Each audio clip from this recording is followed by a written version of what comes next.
Buenas, nuevamente aquí para darle continuidad al próximo video en referencia a lo que estamos haciendo. Un breve recuento de lo que hemos hecho anteriormente. Fundamentalmente les comentaba en la referencia de introducción en el primer video que hemos incorporado la mayoría de los textos con los que vamos a trabajar a la parte general. Fundamentalmente el último texto se identifica cómo calificar delitos. Esa es la única pregunta del examen final. Califique los hechos antes narrados.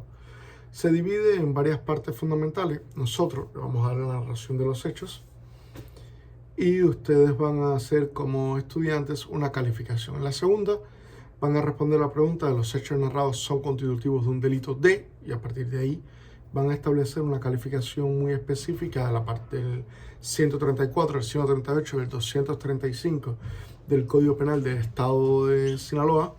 También se hace una referencia directa a la autoría y participación en el momento de que sea posible que esta participación se establece como autores, cómplices, autor inmediato, autor mediato o cooperador necesario o una asociación para delinquir.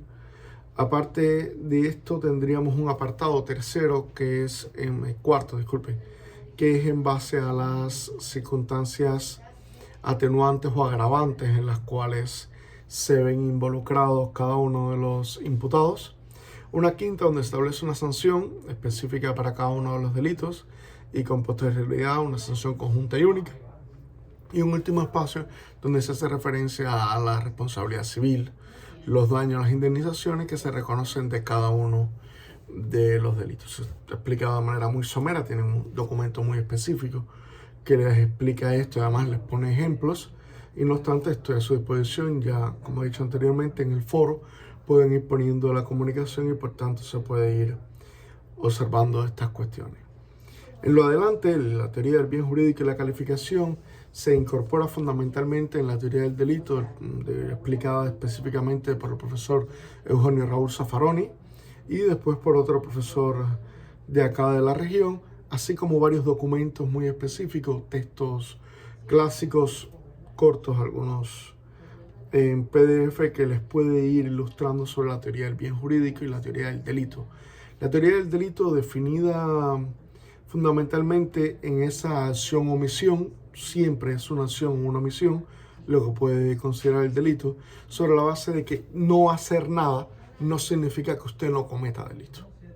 Si usted tiene una obligación específica de preservar la vida, hablamos de un médico que tiene la obligación por su profesión, oficio y por donde se encuentre de salvar una vida y se abstiene de realizar esta acción, esa omisión puede concurrir específicamente en un delito si no está justificado.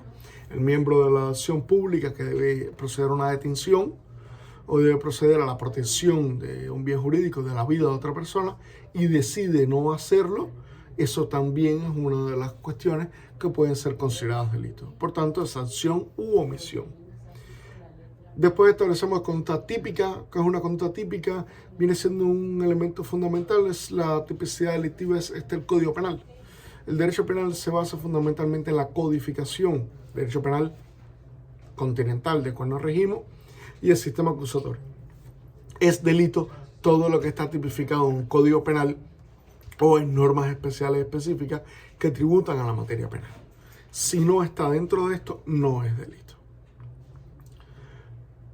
La culpabilidad viene siendo en cuanto a la responsabilidad, está muy vinculada al dolo, al ejercicio de la acción que yo hago de manera voluntaria o cuando asumo el riesgo, además dolo directo, yo deseo cometer el hecho, dolo eventual, voy a cometer un hecho específico, pero si en el intermedio pueden cometerse otros hechos, pueden ser afectados otros bienes jurídicos, no es mi problema, asumo tal hecho y por tanto procedo a ello. O los delitos de imprudencia, vienen siendo normalmente los delitos por conducir vehículos en la vía pública o de los delitos donde no se respetan las medidas de seguridad de una determinada institución, dígase una zona aeroportuaria, una refinería, un puerto, y ello provoca graves daños, incluso la muerte de una o varias personas. entonces ese tipo de conducta es una conducta negligente que tiene una calificación específica. Y lo último es la culpabilidad, el tema fundamental del reproche social. El reproche se le hace cuando una persona puede establecerse dentro del elemento de la culpa que le sea imputada, cuál es el reproche que se encuentre. Una sociedad reprocha unas conductas más que otras y tiene mucho que ver con la cultura de un pueblo. Siempre el tema del reproche social es un tema de cultura de un pueblo. ¿Qué está dispuesto a asumir o qué está dispuesto a aceptar en el futuro? Y lo que no, simplemente no es algo que se pueda asumir. En tal sentido, esas son las relevancias entonces de la teoría explicada, le digo, por el profesor Jorge Raúl Zaffaroni. Lo pueden escuchar o pueden leer varios textos. Se deviene entonces en una relación directa que hay entre lo que se establece como bien jurídico, política criminal y la Constitución. La Constitución, un elemento al cual van a dar una materia entera de derecho constitucional, bien jurídico, es parte de lo que estamos dando ahora, que ya nos arrastra de la materia anterior. La política criminal es una cuestión que van a dar hasta en 2 ocasiones hacia el futuro en su malla curricular, esta materia. Pero ¿cuál es el lazo, cuál es el nexo causal directo? La Constitución regula los derechos y garantías que se reconocen para un país, muy específico. Además de su forma de gobierno, lo que permite, lo que autoriza y toda la expresión de la cultura de una civilización. Más garantista en países Estado de Derecho, menos garantiza en países donde las libertades están un poco más restringidas. Ello conlleva automáticamente a que son esos elementos, que es la antijuricidad, que lo olvidé, la teoría del delito, que es sanción o omisión de una conducta típica antijurídica, culposa y punible. La antijuricidad es ir siempre en contra de una norma previamente establecida. La Constitución reconoce un grupo de bienes jurídicos, pero fundamentalmente de derechos. Los derechos humanos que están bien instalados: el derecho a la vida, a la integridad corporal, a la libertad sexual, a la propiedad. Entonces, en base a esto, en los bienes jurídicos, de ese derecho penal de última ratio, es el que viene a establecer fundamentalmente ese elemento de protección última. Si alguien me priva de la vida, pues esa persona debe responder frente al Estado con ese derecho de castigar, ese ius puniendi, que es el derecho máximo del Estado de imponer su voluntad. Entonces, el Estado tiene que preservar la vida, y si un ciudadano mata a otro, debe intervenir con toda su fuerza de ley, que vienen siendo sus brazos principalmente la policía, el Ministerio Público, el Policía de Investigación y en último momento el sistema de justicia para decidir sobre la culpabilidad o no. Pero procede contra mí el Estado en esas condiciones. En lo adelante, los bienes jurídicos que se establecen en mayor o menor medida son la base de lo que un Estado considera o no un delito, o la peligrosidad que considera o no el delito. Si para el Estado es muy peligroso o tiene muchos casos de feminicidio, lo veremos en el próximo módulo, entonces es reiterado que lo que establece una y otra vez son las cuestiones de ampliar el catálogo de conductas encaminadas al feminicidio siempre que resulte la muerte de una mujer. Eso significa, o redunda, en tal sentido de que la política criminal, la política de ese Estado va muy encaminada a disminuir los feminicidios en un país específico. Y si a eso se le impone penas más altas, entonces significa que es un eslabón importante para esa política criminal. ¿Pero qué es la política criminal?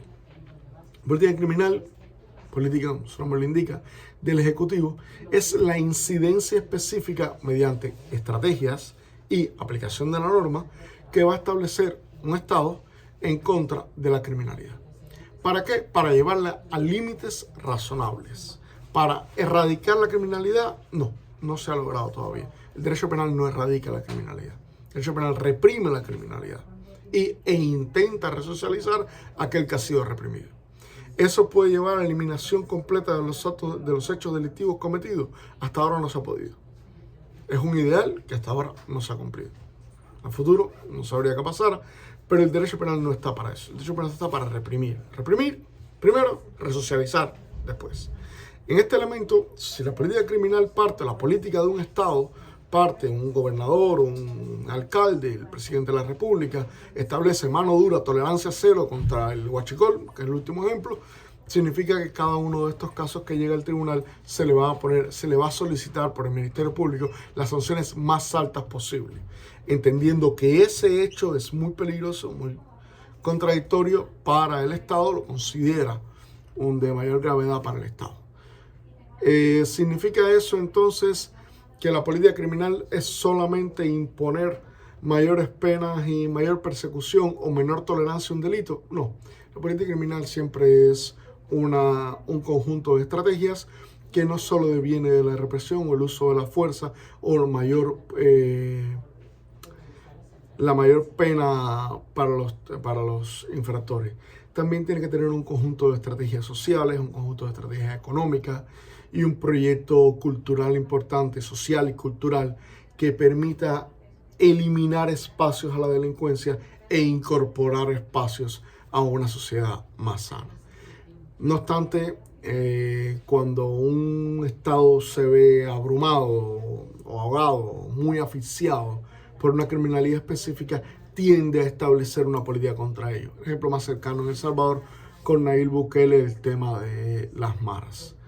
Entonces, hasta aquí, continuamos en el próximo video.